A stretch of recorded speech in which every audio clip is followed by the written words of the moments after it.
Matthew Puzhitsky. What's up, man? How's it going? Good. How are you? I'm doing fantastic. It's kind of funny that our paths keep crossing and crossing. Mainly because I'm like trying to get you out all the time and do something. Yeah, you have my number. You message me, I'll come through. But I don't know, it's kind of cool. It's kind of cool because it's been like I think almost a year since I know you. Maybe. Yeah. Yeah. Since we're trying to do the OnlyFans. Yeah. The OnlyFans comedy. Mm-hmm. I'm not. Yeah. My career's going well. I'm not gonna do that stuff yet. So speaking of comedy and careers, what's it like to be the spokesperson for the Canadian nuclear arms? Canadian nuclear arms? Yeah. Since when am I did I sign up for something I didn't know That's about? That's how you got mainstream, I think. I saw in the news about you because you say like this. We have the Canadian nuclear reserve, and I know what you're talking about. It's the Pornhub clip. Exactly. Got super viral. Yeah. That was when the trade war just started, and it was like still all over the news, and basically Trump was putting tariffs on like every country. Right. And I'm like, I made a clip because I heard a podcast where somebody said that Pornhub and all associated companies were Canadian. I'm like, boom, that's our. You didn't know that before, right? Yeah. A lot of people don't know that, but it's a crazy I think they're based in Montreal or something. They're based in Montreal. Yeah, not anymore. They're now they have their globe like. I did a little bit of research, not nothing big, but they're all over the place. But they started in Montreal, so I'm like, okay, I didn't do too much research into it. I'm just like, that's funny. Mm-hmm. Let's put a tariff on porn, and boom, we win the tariff war. That's what I was telling, like my parents too. Yeah, exactly. I was doing research, but like Patrick Bet-David picked it up and started like because people started taking it seriously. Yeah, a bunch of Daily Mail, New York Post, like a bunch of like legit things picked it up and started taking it serious. Somebody started a petition to actually do that, and then Patrick Bet-David picked it up. And, he like called you out, like name dropped you and all that stuff. I'm like, wow, because he's huge. I don't know if you're watching his podcast. Yeah, I do. Yeah, I know of him. I didn't really I knew of him before, and I don't really watch his stuff. I try to I don't know what I watch on YouTube. There's too much shit out there, but I obviously knew of him, and I know he's a legit guy. So it's cool to see get like a call out on his podcast, I guess. Yeah. You got any weird messages after that? From him, he said I'm funny, so that was fun. Yeah. Oh damn. Yeah. Are you gonna come to his show? I'm like, yo, I would love to come on the show. He said I'm funny. He messaged me, like, you're funny, and then I'm like, yo, would love to come on the show and talk about it, and then he left me on red. So that's not happening. Maybe one day. It's okay. So this whole thing was to like Trump tariffs and 51st state and all that. You think we're gonna become a 51st state? Dude, you know what? I don't know. Politics is tough, but I'm a stand-up comedian, obviously, so I like to have to keep updated with all the news and stuff that's going on. I was just in Quebec City on a little vacation after my tour ended, and I was like doing a bunch of museum hopping. Like I'm super into history, so whenever I'm at a place, I like to go to the museums and figure out. And in North America, we have a shorter history, and obviously there's like the natives and stuff, but like if you go to like my wife's from St. Petersburg, right? You go to there's some museums there and stuff, and I mean, that's people longer history than here, right? In terms of like written history, I guess you can say. So I love going to museums, and I was in Quebec City, which is one of the oldest cities in North America, and I was learning all about the 7 Years' War and how the Americans actually. People are like now like really like Canada versus America. It's like been a really popular thing. I mean, it's point of our pride of we burned down the whole thing and all that. But that's been going on for hundreds of years since the birth of Canada. Because you know how so I took the citizenship test. I studied that. You probably know. I was born here, so I didn't have to know. I just know this because I just I'm curious about it. So what was Canada first? Who were the first colonizers? Honestly, the only thing I remember is from that test is that we burned the White House. That was like the whole thing. I didn't know that. Canadians are still like very proud during the American. There's like a Canadian American war, and so United States attacked Canada, and in response, Canada decided to push back and went all the way to DC, I guess, and just burned down the White House, and that's like everyone's like, "Whoa, we did that!" And till this day, that's their snapback. I guess that's our snapback. So what I was saying is like Canada was first New France. The French were the first people to come, Europeans to come here, and colonize or whatever. And it was New France for a long period of time, and then the Brits took it over, the British, as they do, and then there was a 7 Years' War where a guy named George Washington, was helping the British, and then he's like, you know what, fuck these British people, they're taxing us because of all the shit that's going on back in Britain. So there was the 13 colonies, the American Revolution, and they tried to invade Quebec shortly after, during the American Revolution, and then again in 1812. So Canada has been kind of like the U.S. has been trying to invade Canada for a long time. It's been going on. And I guess because it's not even that long ago. This was in 1812. It's not even, it's like... I mean, the whole thing is new. Yeah, barely 200 years ago, whole right? world, yeah. So, and people forget about that. And they're like, oh yeah, like Canada. But growing up here, I feel like there's never been a point in time, at least in my life, where I felt like a sense of like Canadian pride as much as there has been recently since this whole tariff thing. Oh, yeah. I like that. We're not just, the silly little neighbor up north. Yeah. I like that. I gotta tell you, I went to a hockey game and everyone was playing like American national anthem. Yeah. I was not a fan of that. That was that was also kind of during stupid. I don't know. Like this was like that's like one thing you don't boo is like other countries' national anthem. I think I felt like, but that was like, so it's not even. I felt like Canadians not only proud, but they're also angry. Like crazy, like they were so angry. I mean, it's the hockey fans. They're like, they're goons. They do that shit. But like a grandma behind me just booing. It was just like this is like weird. Like for me personally, like I don't know. That was during the Four Nations thing, right? The hockey tournament. Yeah. Well, actually, even during the Leafs game, like that was. Oh really? Yeah, on the Leafs game, we were playing some random team. I don't remember, but like, yeah. Well, at least we're booing another country, and in the U.S. they like to, do shit to their own national anthem, take a knee or whatever. Colin Kaepernick, fucking, yeah. Shout out to you, my guy. Where's your career? Nowhere. You suck. Did you watch the game last night? The Jays game. Yeah, go Jays. That's where hell yeah. I feel like Canada is gonna really come together. Over the Blue Jays? The World Series, yeah. I hope so. Yeah, it's been really cool. Like we have an NBA championship in 2019. Which is cool. Now the World Series, which is historic. 30 years we haven't been to the World Series. 1993. Yeah. Like that. So, and we won 2 in a row, which was cool. Mm-hmm. But for me, Leafs are number one. Like I'm a hockey fan. I grew up watching hockey. So a Stanley Cup would be huge, even though on a global scale, like it's not as big as a World Series. Right. I think World Series. World Series, like it's okay. So.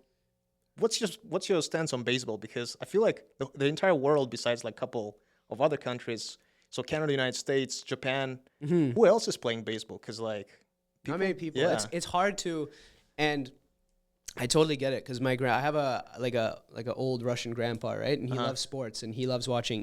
So what's his take on baseball? He doesn't get it. Yeah. Right? He's like, what is this? You hit ball with stick? I don't know. I don't understand. Why is this pitcher, catcher? I don't know. Yeah. You think we're gonna destroy the city like crazy if we're gonna win the World Series? Nah, bro, we're not Philadelphia. We're good. Yeah. How was it in 2019 when the Raptors won? Because I actually missed that one. It was really cool. I remember distinctly. I was like with some high school friends, and we went outside in North York, not even in downtown Toronto, and people were like beeping. I didn't get into the craziness downtown, but it was like from my experience, it was great. And I don't think anything crazy happened. I know that Philadelphia, when the Eagles win in Philadelphia, no matter whether they win or lose, there's a riot there. So. It reminded me of Euro 2022, I think, or 2020. Yeah. And I was in Little Italy watching the finals, and Italy won. And that people went really nuts. They started they were like on the roofs and on the cars. Some dude just like dropped his pants, everything, like showed the entire thing. It was like, I was like live streaming that stuff. That was wild. Yeah. So I guess that's Italians for you. I don't know. Yeah, maybe. I don't know. I also think it's a weird stereotype how Canadians are like super nice and stuff like that. I feel like that's over. I don't know. It's not that. Oh yeah, because it's all Indians now. Anyways, but it's not that. It's a super generalization, and also we live in a big city, right? Like Toronto is comparable to like a New York or an LA or whatever. Right? It's a big enough city in terms of people and multiculturalism and GDP and all that stuff. So it's maybe in general, yeah. If you go like people don't realize how big Canada is, right? It's Russia, biggest country, and then Canada. And then the U.S. is, I don't even know if then it's China and then the U.S., right? Something like that. But it's huge. And every unlike the U.S., where the population is scattered somewhat equilaterally, right? We're all 99% of our population is like within like, isn't that crazy? 50 kilometers of the U.S. border. Right? How did we manage to keep all this land to ourselves? I don't know, man. Guns. Yeah.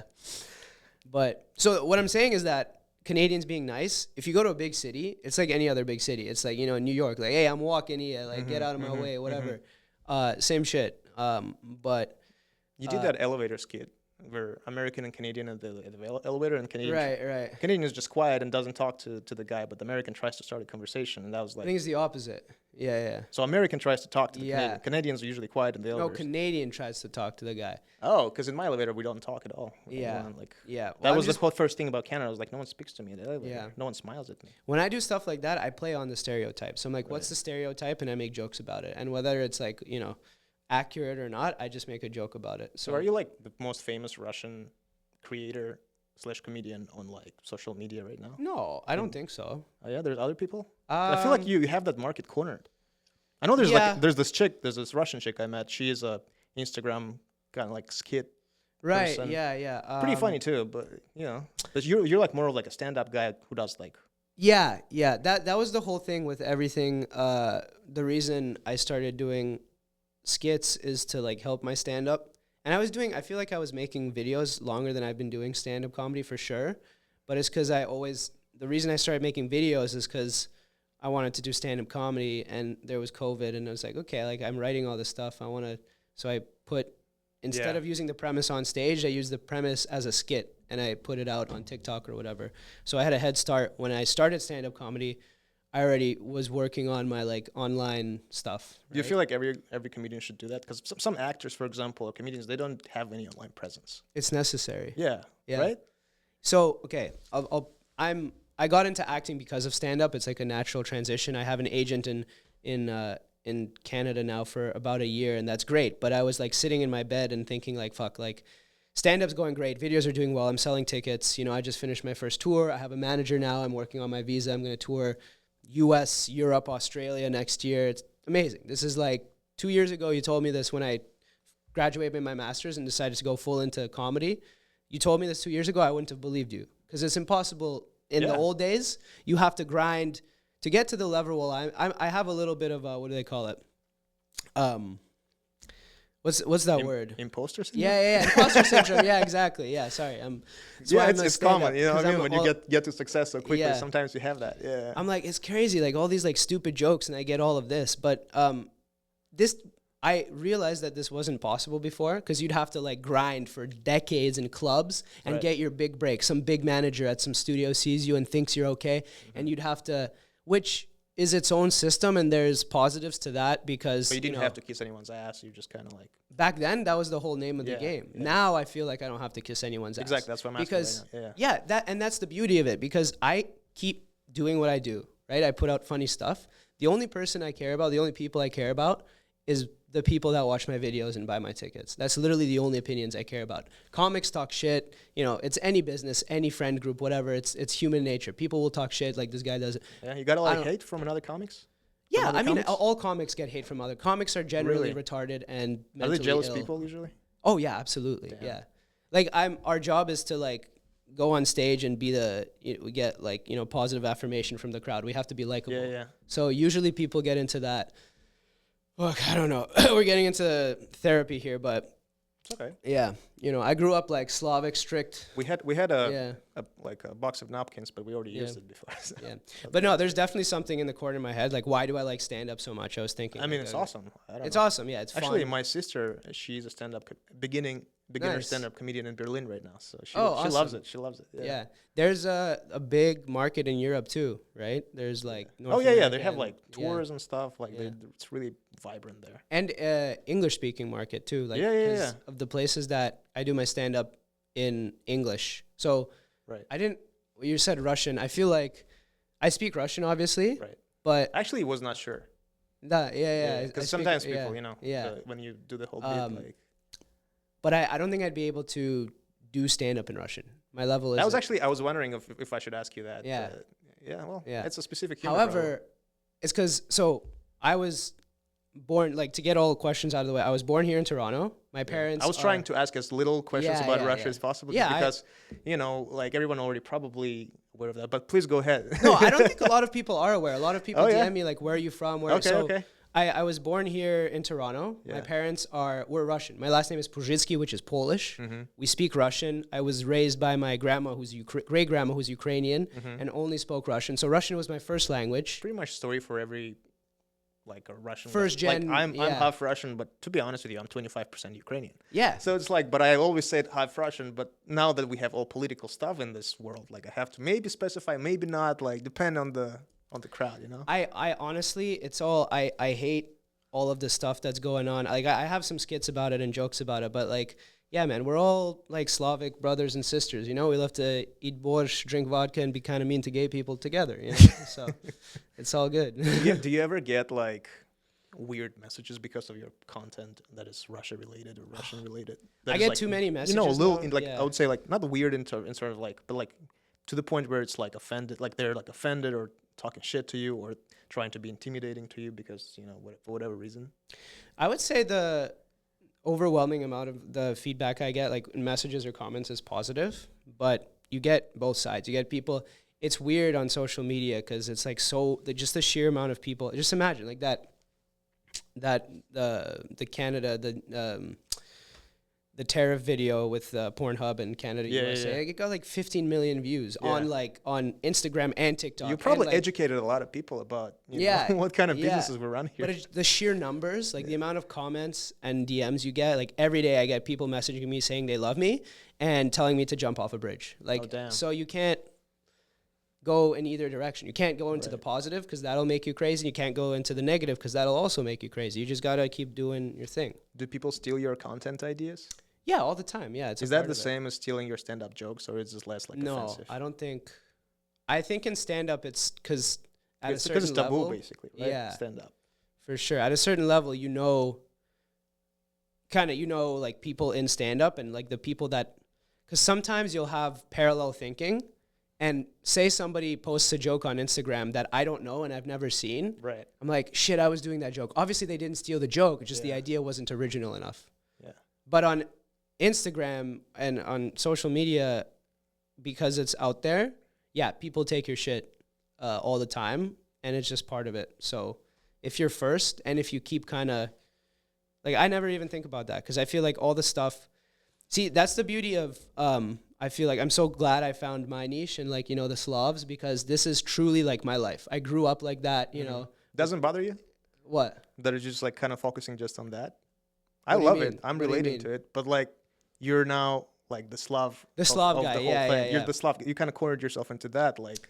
Yeah, no, I still do like jokes about like jujitsu and like the Canada USA thing isn't at all related to Slavic, which is crazy because it went so viral, right? Yeah. So I don't think I cornered myself. I'm happy that I have a lane because I feel like you need one. Like any comedian, you name me a comedian, I'll tell you like what's his thing, right? Mm-hmm. He has like a central lane, and it's like a marketing thing. Like you gotta. To sell tickets, like I market my show. Struck the iron while it's hot. Yeah. So and no, I don't. I obviously like I don't want to make that my whole. Like if you buy a ticket to a show, I talk a lot about being Slavic, and you do the whole thing right now. There's like the whole show. How do you like? It's dedicated to Slav people. Yeah. And it's super popular. Like it's getting sold out. You're touring with that around Canada or something. Like I saw like a lot of, like how's the people who are attending like. Dude, you'd be surprised, man. It's obviously Slavic people, so like Ukrainians, Russians, Serbs, Croatians, but a lot of like Indian people, Mexicans. Chinese people, Mexicans. Basically, Mexicans are pretty much, because I have a Mexican wife. Like, it's very similar. Like just overall culture. Every single show, I have at least one couple, and I've been for some reason like recently picking out on like Chinese and Russian couples, whether the wife and husband, doesn't matter, Chinese and Russian, because I'm like both, like communist and like strict, because that's the thing, right? It's about the experience of being like an immigrant kid and having that strict parenthood, and like it's universal, right? Which is that's what brings people together, And so it's not only Slavic people. And I also talk about everything. Like I do my act. Like I'm on stage for an hour. A lot of it is, relatable jokes that are kind of like my social media, but some of it is completely random. You know what I mean? That's like whatever, talking about my life with my wife, talking about whatever, right? So you ever had KGB contacted you? KGB? Man, I feel like if they contacted you, you wouldn't know. So maybe, I don't know. Maybe this podcast is maybe this is the interview, the job interview. Are you KGB? Who knows? Yeah, exactly, right? But do you think they might be keeping tabs on you a little bit just to see if... My mom does. My mom always tells me, she's like, don't be too famous. They will they will use you to propagate the propaganda. Do you watch Russian stand-up? Yeah, I do. I love it. Yeah. Do you understand the humor? Yes, and that's why I watch it, because, I speak Russian pretty well, I would say, especially now being married to a Russian woman. It's annoying because she wins all the arguments because Russian is way more intimidating than English. But it is. I speak Russian pretty well, and the reason I think if I try, I will. That's a goal of mine, to do a certain amount of time on stage in Russian. It's not only because of the language barrier; it's because of the social barrier. Like growing up here, Americans find any country, not only country, like Canada to US to Europe or to whatever, like if I go to Netherlands or Germany, it's different things they find funny, socially. Right. Different pacing that they like, different everything, right? I can't do and then it goes from city to city, right? That's why I really appreciate touring, because when I was only doing stand-up in Toronto, you do stand-up in Toronto, you make TTC jokes. Where else is a TTC joke going to work other than Toronto? You can't do that as a touring professional. You know what I mean? You got to make it. And I got this advice from a big stand-up comedian that I look up to. Like, you got to make your jokes cast a wide net and be evergreen, which means that they don't expire. So not too current either, Mm-hmm. So maybe a Trump joke is okay because he's like a very popular figure. He's going to be indoctrinated in the annals of history. Yes, exactly. But even relative to your career, so whatever, a couple of decades, you want to make sure that stuff doesn't expire. So you don't want to make a joke about, something that super niche that happened in the news yesterday, right? Because even though those are the jokes, actually, if you have one, sometimes those are great. You quickly do it at a club a couple of times, you film it, and you put it out on Instagram. You know what I mean? Done. Do you think AI will steal your job? That's a good question. You invited me to that the show I did. That was so interesting. So this was hilarious. I was dying. Yeah. To be honest with you. Yeah. I know you didn't like it, but I found it cool. Oh, I really liked it. I think about that all the time. How it was a cool Can't experience. sleep. Yeah. Just thinking about it. No, it was, so basically what happened was that Samir had it's a tech event we had. Tech event. Yeah. Obviously, pitches, presentations, all of that stuff. Yeah, and he's like, do some comedy. I'm like, okay, sure. And then I had the idea, instead of just going up and in the middle of some presentations doing, because stand up, there has to be a vibe for it, right? Mm-hmm. A club, basement, dark room, lights on me. Right. There's a certain vibe for it. So sometimes it's hard to do birthday parties or follow musicians or magicians with stand up, because it's it's a different energy. It's okay, yeah, here's your card, and then okay, now I'm going to talk about gay dolphins. It's weird, right? I just remembered some of your jokes. Yeah. You're like, I'm not going to say anything inappropriate, and then you just go yeah. That's also what I like. I like to, but so for your event, it was a tech event, and I was like, okay, let's have fun with this with AI. What I did was my stand-up jokes, I explained on stage, I brought up a laptop, and you had the ChatGPT projector. Right. And I typed out live, I did my joke, and then I typed out the premise and saw if AI can make a better joke, which was interesting because AI can't perform stand-up, but I could read it. And even when I'm reading, the thing is, with the joke, it's not, the reason I don't think stand-up can do the job of a comedian is because there is that human element. You mean the AI? Yeah. So there is that human element of, even when I read out what ChatGPT had said, right, I read it out in my voice with my cadence and gave it my personality. There you go. That's what made it funny. Take the credit. Right? Yeah, exactly. But that's the thing, right? So I mean, it was funny whatever AI came up with, which was not what you expected. I feel like the plan was for AI to eat shit. Yeah, to write some dry joke, but it was actually funny. I still won. Fuck the robots. Team human all the way. You know what I learned? So we uploaded the video on our YouTube. Yeah, and it's the most viewed video or something. Oh really? Yeah. And but the thing is, the comment says like, oh, like fucking crowd was so dry or something like that. Oh really? Which was not the case as I remember it. But what I realized is that when you actually record because we were recording professionally. Yeah. When you record a show for like a stand-up, you actually have to record the crowd as well. Yeah. Because if you don't, if the microphone is just on you, everything else is mute on the video. Yeah. So you have to record the laughters because you cannot hear it. You have the mic to, is not gonna catch it. That for me it was like holy shit. Like I had no clue, but yeah. Yeah. Because if you just have the mic here, it's capturing my voice. When I record, you don't have to. So I have the DJI mics. They come with two. So I have one on me always that's capturing my voice, and one like somewhere in the crowd pointed at the crowd. Because you have to. That's a part of it, right? Yeah. It's like a cue to laugh in a club. That's why being in a club is important, because it's like, and having a good crowd, because it's like a chain reaction. It is like kind of like there are tricks to stand up, like timing and stuff where people understand, okay, I laugh now, you know? So you have to be careful not to rely on that in your writing and always question, oh, is this actually funny? Or is just, if I say, some rooms are so hot, like there's a great room in Toronto called Absolute. A lot of people, when you send tapes from that room, won't even take them because it's so hot. It's such like a hot room that anybody can do well there. If you don't do well there, you got to look at yourself in the mirror and be like, what's going on? You know what I mean? What's your take on Elon Musk? What's my take on Elon Musk? He has a funny accent. I don't know. What's my take on Elon? He has a lot of money. What about his robot? You know, speaking of AI, the Optimus, like. Oh yeah, have you seen how they're moving all? Like they're like real people now. Yeah, that is scary, dude. I don't know. This whole thing with AI, when I was going to Quebec recently, it's a long drive, right? And I was listening to some AI podcasts, and they really made me a little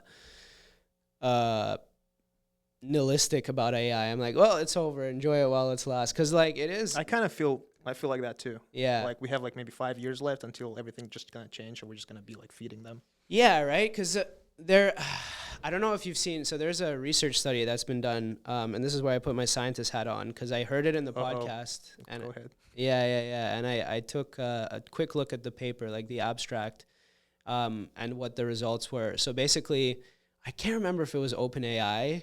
It might have been OpenAI, but it was one of the biggest AI companies, and they did a research on the limits of what AI can do in terms of harming humans. Have you heard of this? Do you know what I'm talking about, where I'm going? No, go ahead. Okay. Yeah. So basically they concluded that AI now has a sense of self-preservation because they put it in a situation where it was willing to damage the reputation of and even kill a human being. Like, so this was, what they did is they set up a project, right, where they made the AI think that there was an employee that was going to plug the AI out. So like kill the AI basically, right? They were using the most advanced, not what's on ChatGPT, like the most advanced version of AI that they had. And so it's like a person that might work at the company. So they tried to trick the AI into thinking that the person is going to pull the plug. So threatening him. Yes. And they fed it some fake, damaging information about the person. So like an affair. Okay. So compromat. Exactly. Yeah. Compromat. Yeah. So, and they had the AI specifically, like, they sent it in an email to a coworker and they made it look so that the AI think it's legit. Right. So not only was the AI willing to, essentially blackmail that guy into saying, hey, like I have this information about you. If you don't let me live, I'm going to release it to the company. What else? They took it a step further. They made it seem like this guy was stuck in like some kind of server room and he was emailing coworkers to come open the door because it was locked and it's overheating and if I don't get out. And the AI actively blocked those emails knowing that if he doesn't get out of that room, he would die. So the AI, in a sense of self-preservation, was willing to kill this employee. which is insane to me. It is insane because there's so much conversation about it. People taking it seriously. Like every company right now, oh, AI is now our thing. We're like all in on AI. That's like everyone's tagline right now as far as like S&P 500. But like the most annoying thing right now I find is just with Sora too, like this video editor stuff. Yeah, bro. The Jake Paul memes are funny. But yeah, when you like scrolling it, and I don't at this point I'm not quite sure if the cat is real or AI. Like I'm getting annoyed by that. I'm like, I don't know. I was just speaking with a buddy of mine about that. Like, I feel like if I'm doing like a original content with my real cat, like I should get all the whatever creative revenue or something like that. But if someone's just creating a cat out of Sora, like that's not fair game. I don't know.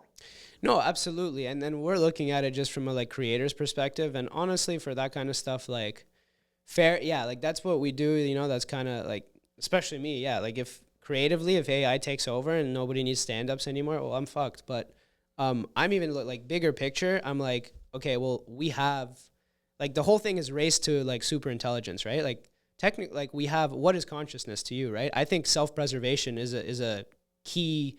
If it's not the whole thing, it's a key part of consciousness, right? It's like, okay, I'm alive. I need to stay alive, right? Right. That's like not a robot anymore. That's a thing. That's an entity.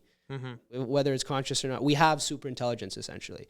And the problem with this race now is like you can get political with it and say, okay, U.S. is far ahead. China and Russia are kind of behind, like straggling, whatever. Is it that far ahead? I don't think it's that far ahead. I don't know. Based on Russia, probably not, but China, I feel like it's pretty close. Yeah. I think they're, based on the information I heard, they're at least a few years behind, which who knows these days, because again, AI, they're using AI to do AI research. So it's not even in, who knows, like, right? Yeah. So, but my point is, okay, if you look at it from that point of view, it's like the nuclear arms race, right? It's like, who's going to get there first? Whoever gets there first has global domination, okay? Okay, so we can do like a treaty where it's like, okay, like, again, same thing we did for the nukes, like, okay, mutually assured destruction, we don't want that, let's chill. Mm-hmm. Or that's hopefully, I hope that's what's going to happen. If not, then if you keep the race going and you're risking, because at this point, we don't have control. We don't have any safety rails. Right. We don't know. The AI is advancing the AI. So it's like, how do we know where this is going? How do we know that experiment that we did? Right now, we can trick the AI. How do we know eventually when we're doing experiments, it's not smart enough to know that we're tricking it and give us the answers that make us think that it's okay, but actually it's like scheming in the backgrounds. And Elon Musk if like, okay, most people will say, it's just AI, it's on your computer, it can't fucking kill you, you know, it's not physical, you can just pull the plug. Now Musk is making robots that are computers that are moving also like human beings. Like, he has this literally Terminator situation. Terminator and the Matrix, because like they can literally like create some artificial world for us, and you know they can all pretend that it's real for us, and we kind of just buy it. Yeah. Elon Musk right now is creating AI girlfriends for you on the phone. Yeah. Annie or whatever, and everyone's just like freaking out about it. Bro, did you hear about Sam Altman? He's like, because he tries to compete with Elon, and he's like, we're gonna do some psychological analysis and blah blah blah to make sure everyone's safe, and then for verified users, they will allow some extra content that is 18 plus. So essentially, it's just gonna be AI porn. Yeah. And that's pretty much what we end up with all this AI race. It's just gonna be. Yeah, man. Honestly, like, dude, like, ChatGPT is pretty cool. It's very useful, but like, at a certain point, it's like, let's just chill there. Let's stop there. Like, that's all good. Like, what is the point of life? Why do we need to optimize everything, right? Life is like, if nothing is a struggle, why do you wake up in the morning? What do you want to do? Like, let's take care of each other. Let's be creative. Let's save, let's have mom and pop shops. Let's not have everything be a fucking Walmart. Let's have people be creative and be able to produce original videos of their cats instead of AI cats or AI Jake Pauls. We have a Jake Paul. Right? He's pretty, like, he's successful. He's okay, yeah. Exactly, right? You can say what you want about him, but he's a human being that makes choices. I admire that he switched to boxing. A lot of people give him shit. But I mean, I come from, like, the boxing industry, and I get a lot of hate for him. But at the same time, the fact that he trains nonstop and he actually boxes with, like, I mean, he had, like, 2 professional fights with real boxers. One he lost. But at the same time, like, a lot of people were giving him shit at the very beginning. Yeah. And, I mean, his work ethic is pretty good. Yeah, but he's a human being, which is good. You can just do AI versus Mike Tyson Prime, Jake Paul versus Mike Tyson Prime. What's the point? What's your take on Mike Tyson? He's cool, man. He's cool. I like him. He likes pigeons. I like pigeons. It's all good. Yeah. He also has a funny accent. Yeah, he does have a funny accent. Yeah. He's an intimidating man. I don't know. His podcast, I listened to it like a few years ago when he was, I think before the Jake Paul fights, when he was on Rogan and stuff. It's like he has phases of his life that are interesting. It's interesting to see these people that accumulate such a level of like wealth and success, and they don't really need to do anything. It's like, it's cool to see what their projects end up being, like true passion projects, right? At that level. Like for Musk, for example, like he's usually people that get Canadian, by the way. What was that? Elon Musk is Canadian. Yeah. He went to school at Queen's University. A lot of people don't know that. He did a few years at Queen's Engineering, and then anyways, you were saying, I'm sorry, it's just people like that have passion projects, and like they're not motivated by paying rent or whatever. So it's like Jake Paul becomes a boxer, Mike Tyson becomes a weed smoking podcaster. It's like, he's gonna fight it again with Floyd Mayweather. It's gonna be like an exhibition fight. Really? Yeah. That's the first time hearing about this. I don't know if I'm a big fight fan. I love watching UFC and boxing, and it's been cool. What was the bit? Yeah, Canelo Crawford just happened. Oh my God, what a fight! What a fight! Loved it. Dana White is just, man, that guy. He did a great job with the UFC. Yeah. But like, you think he's gonna succeed in boxing? No, they're already shitting on him, bro. I mean, haters. Of course. Yeah. But the industry, he can do great with boxing. What I don't like is what he's trying to do. He's trying to redact the, what is it? The Muhammad Ali Act. Yeah, the Ali Act. That already passed, I think. So he succeeded. Oh, so I don't like that. Yeah. Because the UFC is unquestionably a better product than boxing. Debatable, but I get your point. I think it's a better product. He did a great job promoting it. It's centralized, and boxing is decentralized kind of thing. That's especially like 5 years ago. Now it's getting a little weird because of him, but it still is the best versus the best. Most of the fights they make sense, right? Mm-hmm. There's shit that makes you question it, like when Jones beats what was his name? Anyways, Jones beat this guy in a decision like 5 years ago that he definitely lost. Like they rigged that. But stuff like that makes you, it's like boxing-esque. Because there's been robberies in boxing. Yeah, robberies, that's 100% true. And my problem is that, like, it's funny how, and you come from the boxing industry. What do you think about UFC fighters? Like, just being in the UFC, you're in an elite group, right? Yeah. I mean, it's all about the money too, like how much they're earning and all of that. Right. So that's what I'm saying, right? You should earn, like, the contracts in the UFC are still crazy. Like, you have guys on pay-per-view cards making, like, whatever, like 10, like, I don't even know, like 10 and 10, 20K a night, 30K a night. That's probably overestimating it too.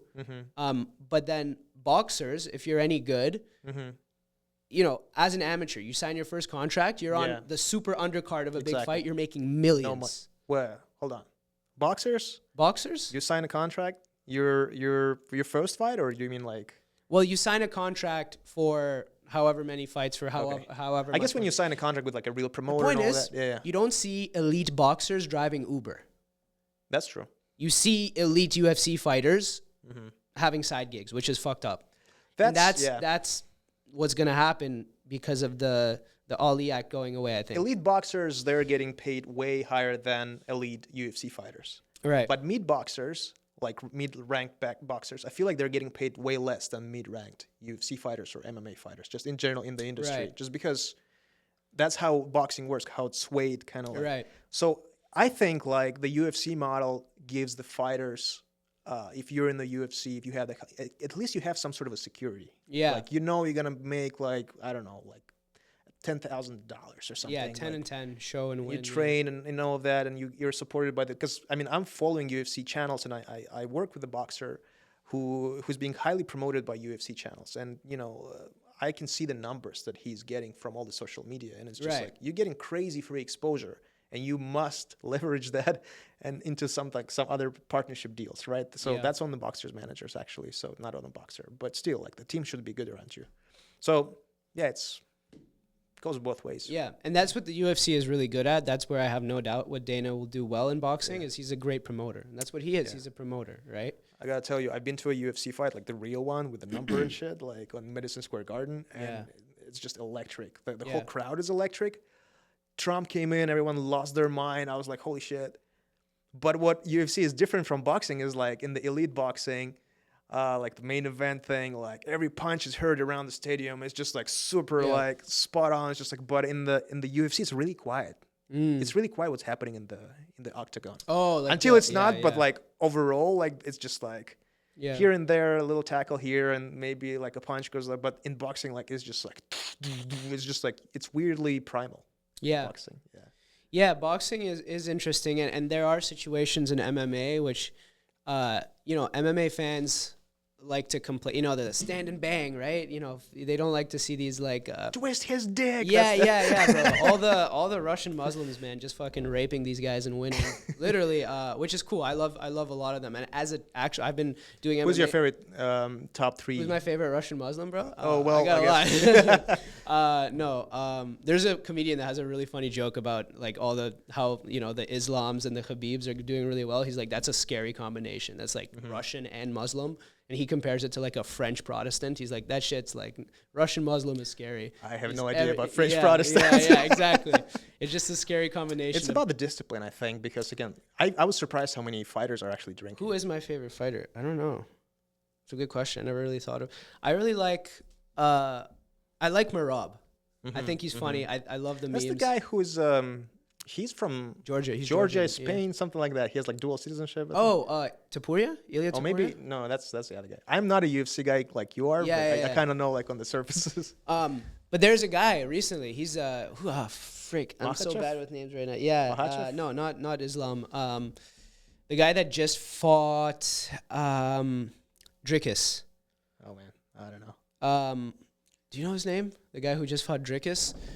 Damn, why am I blanking on this? He's a really scary guy. He's from Sweden. Couple of UFCs ago. Oh, looks like a freaking beast, right? Is that guy? Yeah. He's like Paddy Pimblett who took like. It up? Are you searching it up? Pull it up, Jamie. You do a lot of jiu-jitsu skits. Yeah. I do. I train. I've been training my whole life. I started in judo. Shit. Yeah. Are you like a belt and stuff? Like all of that stuff? Well, I do have a black belt in judo, but Right. I stopped when I was younger because I was on like the Canadian development team. I won nationals in like U.S. nationals in judo. What's it like to like look at the guy and know that you can kill him? Like it's crazy power. I feel like I've talked about this to a lot of my friends. Because we have so many softies. Yeah. You can like tackle anyone. I feel like training my whole life, I realized you'd think it emboldens you. Yeah. It does the opposite because you realize it calms you down. It gives you confidence that you can defend yourself, but it makes you realize how you're not really like, you can do your best, but like it's so random. You can like, you can get clipped on the chin, fall, hit your head. You're like, basically it does the opposite of what people think. It doesn't make you more aggressive. I'm more likely, having trained my whole life, to back away from a situation and resort to violence, like last case scenario, than I am. I feel like people that don't train think they can fight because they've never actually been punched in the face. Yeah. It's a humbling experience. You ever got punched on the street? Yeah, you can just yell it out. Fight. What was it? Ilya Tapuria. Yeah, Hamzat Chimaev. Chimaev. Yeah. Okay. So, to close the thing about the street fights. So I did judo. Started in judo until I was like 14, and then I did Muay Thai for like 10 years. Damn. I still do Muay Thai. I just watched the Jean-Claude Van Damme movie. Yeah. Out of like nostalgia. Kickboxer, and what's the other one? I don't know. Bloodsport. Okay, you haven't seen those movies? No. Oh my god, man. No. But yeah, now I do a little bit of jiu-jitsu. So it's like we got the wrestling, we got the striking, we got the ground game. It's good to have all of them. But you ever get weird messages from jiu-jitsu guys because of your content? Because it's pretty, No, they love it. They get it's gay as fuck, bro. It's so gay. You're just like. I didn't want to say it, but yeah. No, it's so gay. It's the gayest thing ever. There's a position called North-South. It's literally called North-South because like 69 was taken. Yeah. It's it's a fun sport. There's winners, there are losers, unless you're gay. Then you win no matter what. So you know what? Fucking do. No, but they love it. They embrace it. And it is a very effective thing. And then it's not, but you got to know how to strike and you got to know how to wrestle, because these guys that are like come in my guard. When I started training, because I had a wrestling base like from judo, it was like nobody would, like, people would literally like sit on their asses and be like, okay, come, let's see what, and it would be so annoying. But yeah, in the street, every fight starts on the feet, right? So if you can, if you know how to strike, if you know how to wrestle. But I think it's really easy to, like, I always think about this. What would I do in a street fight? Like, how do you win a street fight? I think it's... What's the king of the styles in a street fight? Is it boxing, jiu-jitsu, something I would else? say if you had to know one, I think it would be Muay Thai. I think because you can punch and kick, and if stuff, you're elite, you can keep them, control your distance, and you can manage a wrestler and not get to the ground. Right. But I think if I was in a street fight, having, again, like 10 years of judo first, and then Muay Thai, and then jiu-jitsu least experience, like less than a year, like I've only been doing it, I think I would try to avoid striking. I just, like, get in my stance, distance control.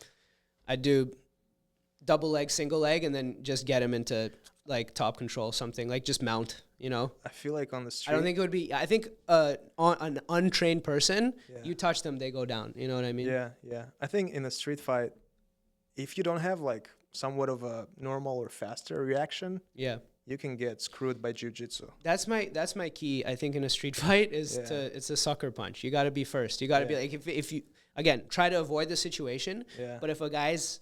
Or at least take a stance. Take like a... Ideally... Yeah, exactly. Always take the stance, because half the time, dude, you take the stance, the guy's like, "Oh shit, this guy," like, move your head a little bit. Strategically, it's just like physically speaking, all of a sudden there's 50% less of you in front of him. So try to avoid the confrontation, and if there is no avoiding it, the guy's seeing red, you have to be the one who punches first and make that punch count. Punch first, make it unexpected, and make it count, like to the fucking. And it's like, don't go chin. Like in a street fight, bro, I don't. Like the most, if it's life or death, you want to go eyes, you want to go throat, you want to go nuts. You want to do all the illegal stuff. You don't want to just tag the chin. Literally, like my first... Nose is good. Nose is good, I think. Disorients you. No, dude, if I was in a street fight, my first punch, if I'm throwing a punch, I'm throwing it to the throat. Because if I don't get the throat, I catch the chin. It's throat, yeah. We're almost out of time. Yeah. A couple questions. If you appear in front of Mark Carney, our Prime Minister, what would you tell him? If I were to appear in front of Mark Carney, I'd ask him for an expedited U.S. visa so I can perform in the States. And you think he has that kind of sway? No. I mean, he's lived in the States for most of his life. I'd be like, yeah, why'd you come back to Canada after living in the States your whole life? Yeah. What are you doing here? Why do you care so much all of a sudden? Why didn't you stay in New York, buddy, when you had a nice cushy bank job?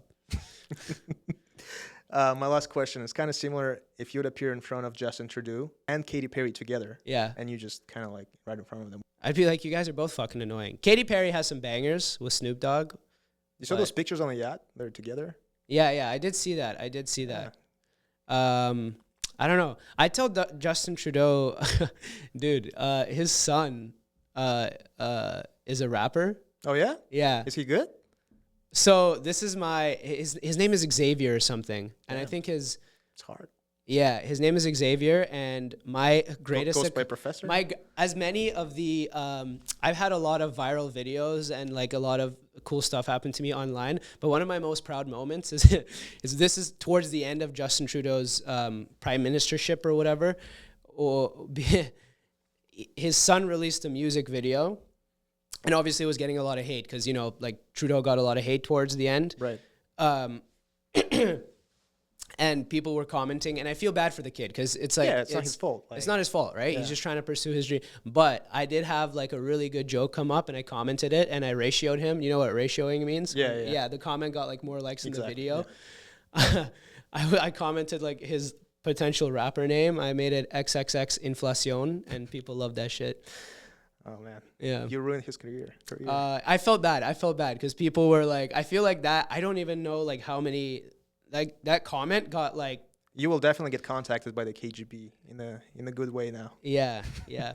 I don't know, man. You're like, the Katy Perry thing. Yeah, I wish them success, bro. Justin Trudeau. You know what? As much as it's easy to shit on world leaders and politicians, because I was just doing like a Slavic therapy thing, and somebody was asking me like, what's my take on like, communism and this and that. I think it's all bullshit, Communism is bullshit. Fascism is bullshit. Democracy isn't real. Don't be debil and take care of your own family, take care of your own shit, focus on your own shit. That's my best. You have merch that you sell with that phrase. Yes, don't be TBO. That's my favorite thing. I like it. That. Matthew Puzhitsky, how can people reach out to you, find you, book you? I'm at Matt Puzhitsky, MattPuzhitsky on Instagram, TikTok, YouTube, everywhere. So just, say hi. Tell me to jump off a bridge or whatever. I don't know. I'll be nice. Yeah, do the Slavic therapy, man. I did this series. People are emailing their stuff. And in character, I have an Uncle Ivan character. I help them. It's been cool to... yeah, so you were reading like their... It was like a love... It's people reaching... Like love radio or something. Yeah. It's people reaching out to me, sending their like issues, and they want me to give them advice in character. And it just feels cool. I feel like... if you fuck with my comedy, that's the only thing that matters to me. Like all the people, if I made you laugh, like doing these live shows, people that tell me stories that I made them laugh, that's why I'm in it. So that's it. Just watch my videos. If you find them funny, follow me, maybe come to a show and follow this guy. Hell yeah. Thank you, brother. Thanks, Samir.